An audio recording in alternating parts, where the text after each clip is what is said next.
Nouveau cheval de bataille de Benoît Hamon, instaurer plus de concurrence et faire baisser les tarifs en optique.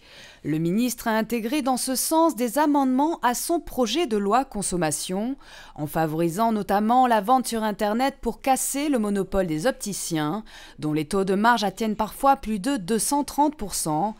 Toutefois, les spécialistes rappellent que les complémentaires santé ont autant de parts de responsabilité que les opticiens dans cette flambée des prix. La situation actuelle de la prise en charge de l'optique a des responsabilités qu'il ne faut pas mettre que du côté des opticiens. Il y a des progrès dans la prise en charge des complémentaires qui sont en train d'être faits, mais une paire par an aux frais réels, c'est une usine à mettre de l'argent par les fenêtres.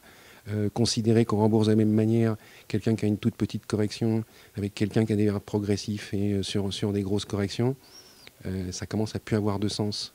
Donc je pense qu'il y a des améliorations en cours qui sont éminemment souhaitables sur ce poste de l'optique qui participent à une augmentation importante des tarifs. Les amendements de Benoît Hamon permettraient d'améliorer le pouvoir d'achat des Français, des mesures devant lesquelles les mutuelles se montrent particulièrement inquiètes.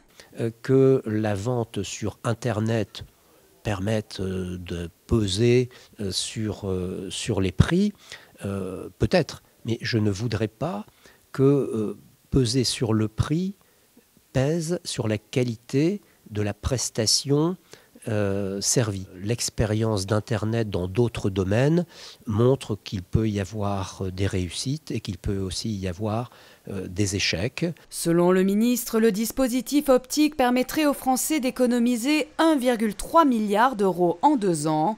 Adopté le 18 décembre à l'Assemblée, le projet de loi consommation repassera devant le Sénat début 2014.